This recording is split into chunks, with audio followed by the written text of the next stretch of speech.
जय बाबा स्वामी, जय आत्मेश्वर। माँ ग्रंथ पठन का आज 9वां दिवस है और हम हैं पृष्ठ क्रमांक 91 पर। श्री गुरु माता आगे लिखती हैं, नहीं, शरारत तो नहीं की, वह बहुत ही भोला है। एक बार एक स्वयंभू गणेश मंदिर गई थी। वहाँ गणेश जी की स्वयंभू प्रतिमा पर सिंदूर चढ़ाया हुआ था। वहाँ प्रणाम किया, प्रसाद लिया और आ गए। उसके बाद कई दिनों तक अनुराग गैस सिलेंडर को सुबह सुबह शाम प्रणाम करता और मुझे भी कहता, बापा जय जय, अर्थात भगवान को प्रणाम करो। मैं समझ नहीं पाती यह गैस सिलेंडर को प्रणाम क्यों कर रहा है। फिर याद आया, गैस का सिलेंडर भी लाल, मोटा और स्वयंभू गणेश जी भी। कभी कभी लगता है कि मैं ठीक से संभाल रही हूँ कि नहीं, पता नहीं। कभी कभी डर भी लगता है कि आसपास के लोगों से, बच्चों से गलत बातें न सीख ले। इन्होंने सांत्वना देते हुए कहा, तुमने बहुत अच्छे से संभाला है और मुझे तुम पर पूर्ण विश्वास है। तुम्हारे दिए संस्कार इतने कमजोर नहीं हैं। समाज में हर तरह के लोग रहते हैं, हमें ही इसे पहचानना सिखाना होगा। वैसे अच्छे बुरे की पहचान है इसे, तुम चिंतित क्यों होती हो। मैंने कहा, 6-8 महीने पहले की बात है। आसपास के 18-20 साल के बच्चे इससे अक्सर बातें करते, मुझसे पूछकर इसे घुमाने ले जाते, कभी चॉकलेट बिस्कुट दिलाते। एक दिन अनुराग और मैं कहीं जा रहे थे। सामने से एक युवती आ रही थी। उसे देखते ही अनुराग ने कहा, वाह क्या माल है। वाह क्या माल है। मैं बता नहीं सकती उस क्षण मैंने कैसा महसूस किया। मैंने सपने में भी नहीं सोचा था कि मेरा बेटा इस तरह की बात कर सकता है। मैंने तड़ाक से एक जोरदार चांटा रसीद किया। बेचारे के गाल पर मेरी उंगलियों के निशान छप गए, जो 3-4 दिनों बाद साफ हुए। घर लौटकर मैंने उससे पूछा कि उसने लड़की को देखकर ऐसा क्यों कहा। उसने बताया कि टिट्टू भैया, चिंकू और मोंटी भैया ने कहा कि कोई भी लड़की अकेली आ रही हो तो ऐसा बोलना, फिर तुम्हें चॉकलेट देंगे। यह सुनते ही मेरे गुस्से का पारा ऐसा चढ़ा कि यदि वे युवक मुझे तब दिख जाते तो मैं न जाने उनका क्या करती। आप तो जानते हैं, मैंने कराटे सीखा है और वेट लिफ्टिंग मेरा शौक है। मैं 60-70 किलो के उन युवकों को शायद पछाड़ पछाड़ कर, पटक पटक कर धो डालती। ईश्वर को धन्यवाद है कि उन्होंने उन बदतमीज युवकों का मुझसे सामना 1 सप्ताह तक नहीं कराया। ऐसी फबतियाँ सुनकर उन लड़कियों पर, युवतियों के मन पर क्या बीतती होगी। कुछ लड़कियां डरपोक होती हैं, वे ऐसे हादसों से डरकर अपना आत्मविश्वास खो देती हैं। कुछ रोकर अपना मन हल्का कर लेती हैं। कुछ दिलेर लड़कियां आंखें तरेर कर देखती हैं, तो कुछ सुना अनसुना कर निर्विकार चल देती हैं। जो भी हो, ऐसा कहना करना गलत है, पर मैंने अनुराग को जो थप्पड़ मारा वह भी गलत था। उस मासूम को क्या पता था कि वह जो बोल रहा था वह ठीक नहीं था। फिर मैंने अनुराग से ढेर सारी अच्छी बातें की। उससे कहा, अब तुम बड़े हो रहे हो, नित्य नई बातें, नए शब्द सीख रहे हो। यह देखकर मैं बहुत खुश हूँ। मुझे और बहुत ज़्यादा खुशी होगी यदि तुम सारी नई बातें, नए शब्दों को सबसे पहले मेरे सामने बोलोगे। उसने खुशी खुशी हाँ कहा। जब भी बच्चा बड़ा होता है, घर के बाहर पड़ोस में या स्कूल जाने लगे, तो बाहर के लोगों से तो संपर्क में आएगा ही। हमें उससे सभी से मिलने देना चाहिए, पर गलत बातें न सीखे इस पर भी ध्यान देना चाहिए। इसलिए मैंने अनुराग से कहा कि हर नया प्रयोग, शब्द, वाक्य मेरे सामने करे तो मुझे खुशी होगी।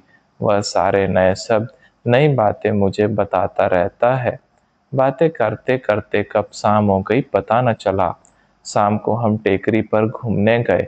नवरात्रि जैसे भीड़ भाड़ अभी न थी। अभी 2-4 लोग ही नजर आ रहे थे। वहां आराम से बड़ी माता जी और छोटी माता जी के दर्शन किए। इन्होंने बताया कि छोटी माता जी माँ चामुंडा के मंदिर में बहुत अच्छा चैतन्य है। यहाँ दर्शन के लिए लोग दूर दूर से आते होंगे। मुझे आश्चर्य हुआ। जिस स्थान पर पहले कभी आए न थे, सुना न था, वहाँ की इतनी सही जानकारी इन्हें कहाँ से मिली?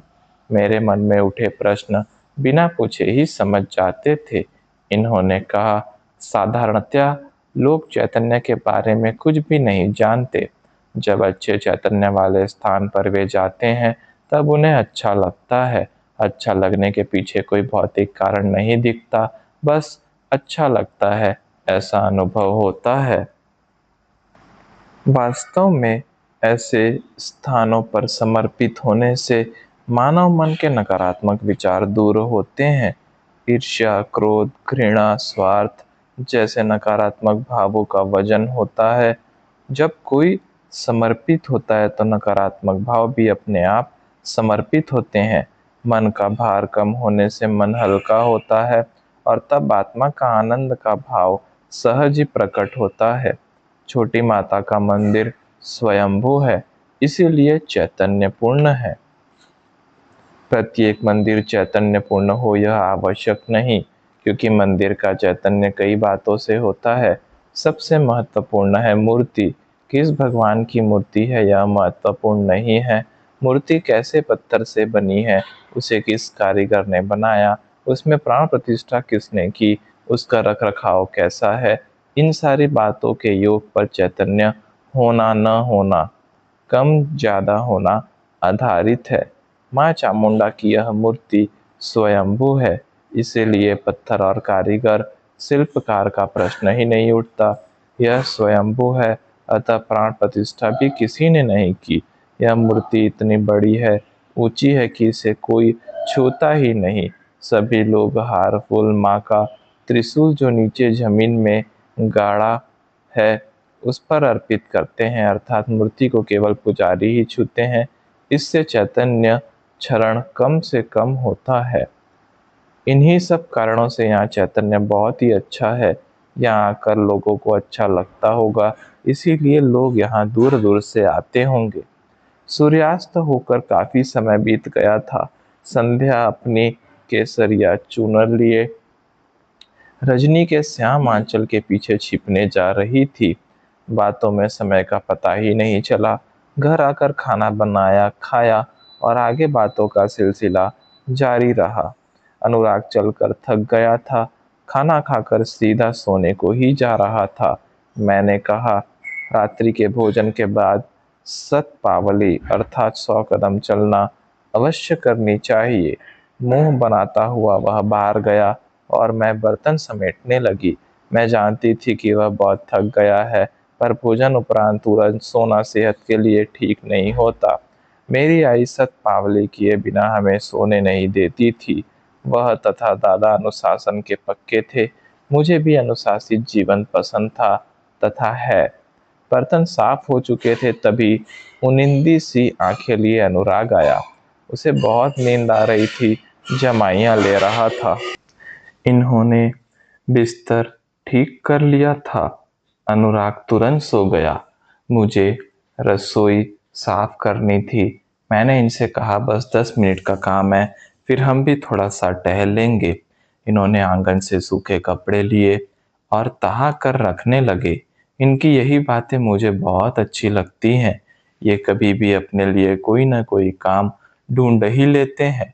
जब तक मैं काम करती हूँ ये भी घर के कामों में जितना बन सके सहायता करते हैं, व्यस्त रहते हैं। भोजन के बाद थोड़ा टहलने के इरादे से हम चलने लगे। मौसम खुशनुमा था, हवा में ठंडक थी। एक लंबे अंतराल के बाद मिले थे। मुझे इनसे गुरुदेव के साथ बिताए समय तथा अनुभवों के विषय में जानने की जिज्ञासा थी, पर मैंने सोचा कल महाशिवरात्रि की छुट्टी है, यह विषय काफी विस्तृत होगा। हम कल इस विषय में बात करेंगे। मैंने बात छेड़ते हुए पूछा, शाम को आप मूर्ति, चैतन्य, मूर्तिकार, पत्थर, प्राण प्रतिष्ठा, यह सब क्या कह रहे थे मुझे समझ में नहीं आया। एक बार व्यवस्थित समझाइए ना। उन्होंने समझाना शुरू किया। कहा, चैतन्य को अच्छाई का मापदंड कहा जा सकता है। इसे देखना मुश्किल है, इसे महसूस किया जा सकता है।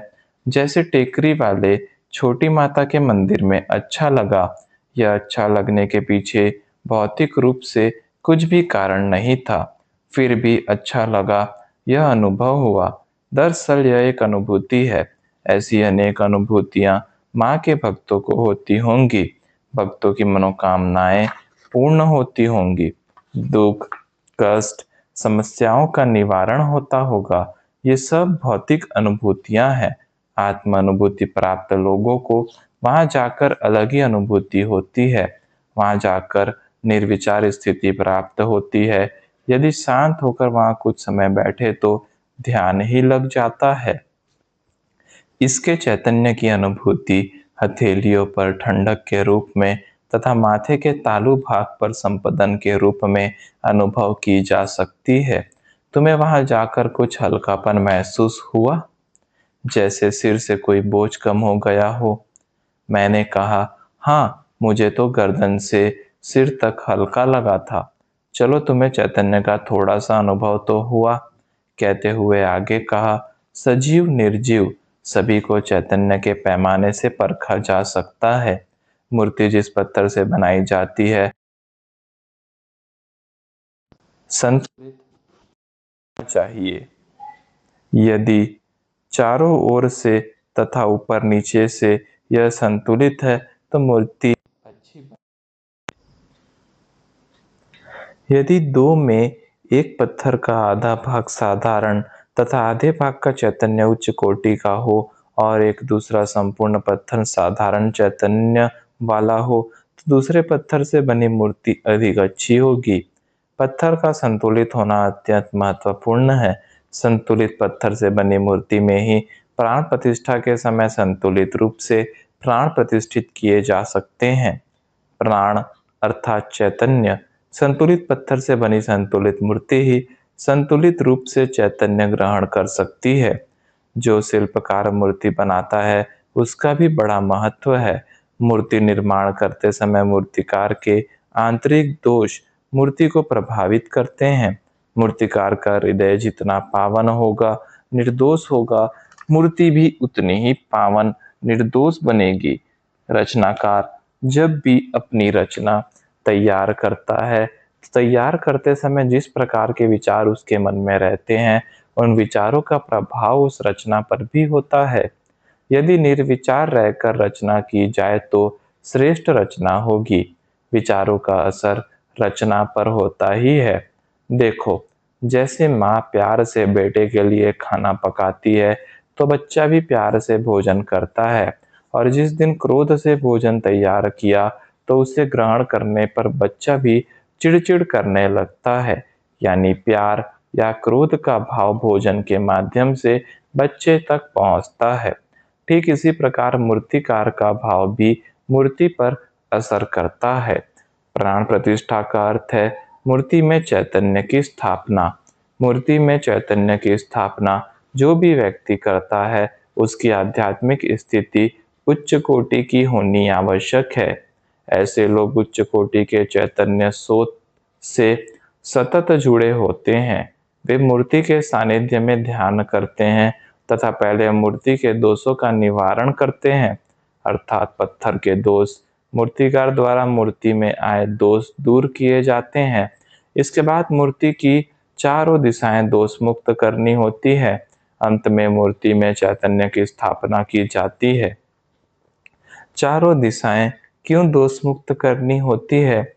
और दूसरा, मूर्ति में स्थापित चैतन्य कभी कम हो सकता है क्या? मैंने मन में कुलबुला रहे प्रश्न पूछ ही लिए। इन्होंने कहा, मैं तुम्हारे दूसरे प्रश्न का उत्तर पहले देता हूँ। हाँ, स्थापित चैतन्य कम हो सकता है।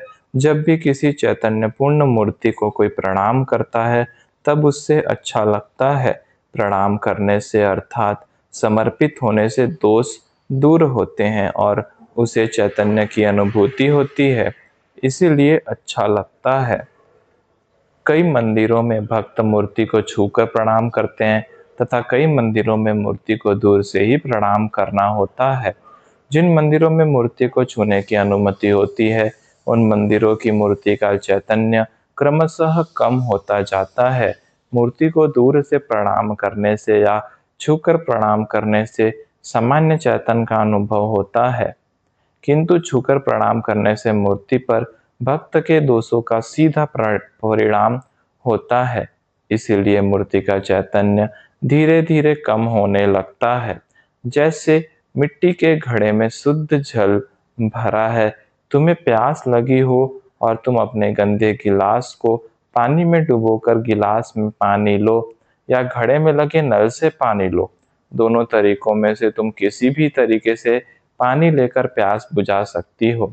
घड़े में गंदे हाथ डालकर पानी लेने से घड़े का जल दूषित हो जाएगा, किंतु घड़े के नल से जल लेने पर जल स्वच्छ बना रहेगा और हमारी प्यास भी बुझेगी। ठीक इसी तरह चैतन्यपूर्ण मूर्तियों का भी होता है। बातों बातों में घर के सामने की सड़क के न जाने कितने चक्कर लगा लिए। रात काफी हो चुकी थी।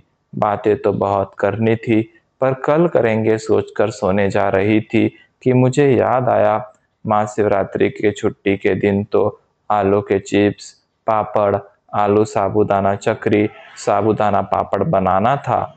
महाशिवरात्रि छुट्टी का दिन होता था और इस दिन उपवास भी रहता था, इसीलिए छुट्टी के दिन में काम का आयोजन कर रखा था। सोने से पहले साबूदाना भिगो दिया। कच्चे आलू छिलकर पानी में रखने लगी, तभी ये रसोई घर में आए। अरे इतनी रात को यह क्या कर रही हो? इन्होंने पूछा।